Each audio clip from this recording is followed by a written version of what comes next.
India, always a country of contrasts and contradictions. Nowhere more so than in its relationship with the car.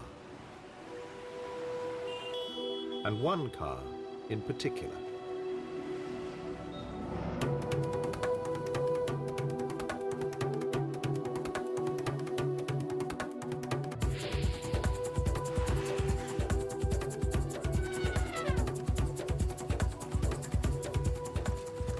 In the first 50 years of the 20th century, more than 800 Rolls-Royce cars were exported from England to India.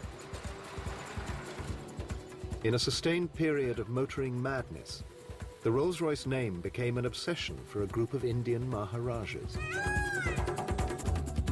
This is the story of Rolls-Royce in India.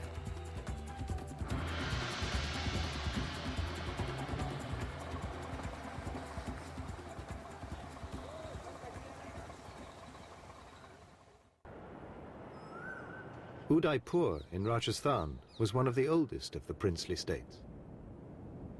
It was ruled by one line of princes for almost 1,300 years, the longest unbroken dynasty in the world. Today, Udaipur is perhaps most famous for its pristine lake palace. But a few hundred yards away, the Royal Garage still houses a collection of Rolls-Royce motorcars from the 1920s and 30s. Among them is this pristine 1924 Tourer, which was bought new by the grandfather of the current Maharana, Arvind Singh. These cars need to be used, otherwise they deteriorate very fast. And every morning, like horses, they are being worked, they have a schedule. And they're taken out so that the batteries and all are in good shape, the whole engine and everything is in good shape. So I insist on that, and I think it's important if you have a collection, the cars must be running.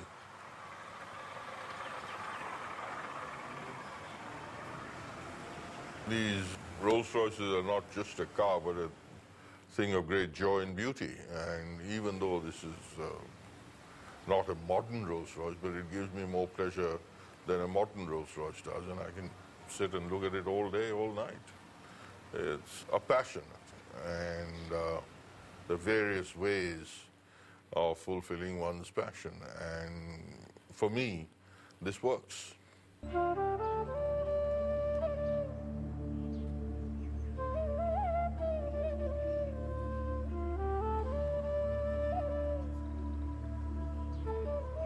In Udaipur, there are still herds of cheetal deer that were once hunted by the Maharanas.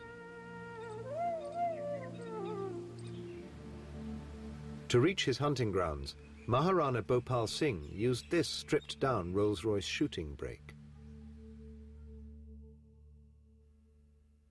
He was a keen hunter, but he was also paralyzed from the waist down, so he ordered a special car from Rolls-Royce. Yeah, this car was originally made for the Maharana Bhopal Singh Ji of Mewar, who was, I'm told, was handicapped. So this is specially made for him so that he could drive the car with his hands alone. All the foot controls can be operated by hand: clutch, brakes, and accelerator. This technology was way ahead of its time.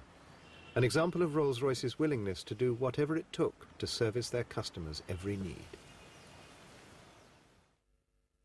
Old photographs show the Maharana of Udaipur as a passenger in his Rolls-Royces, but never behind the wheel. I had never seen him drive it somehow or the other, but at the same time, Rolls-Royce was good enough to manufacture a car for the challenged as far back as that, which in itself makes that car very unique. While this car was designed and engineered at the Rolls-Royce factory back in Derby, others were adapted for special purposes in India itself.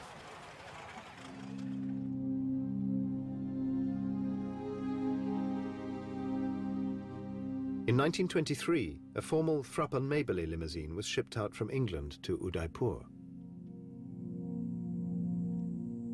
Today, it looks like a Jeep, after a radical redesign by the current Maharana's father.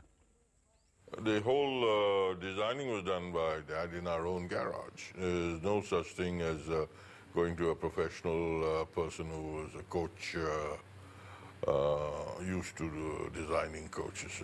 This is something which was his passion, and he decided to do it. It may look like a Jeep, but the car was designed for a very particular purpose.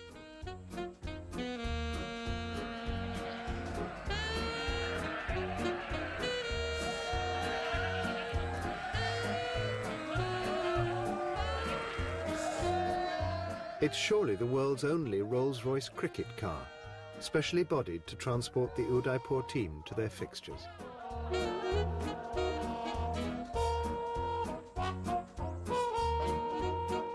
From purdah to hunting and even cricket, there was a Rolls-Royce for all occasions.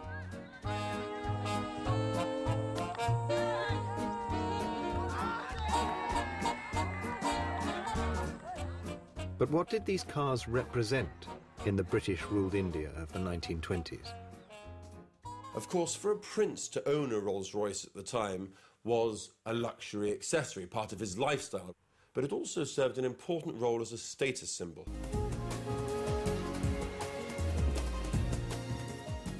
It makes a statement that you have arrived. And that's perhaps what, in a nutshell, what Rolls-Royce means to most of us. And it automatically provides you with an identity.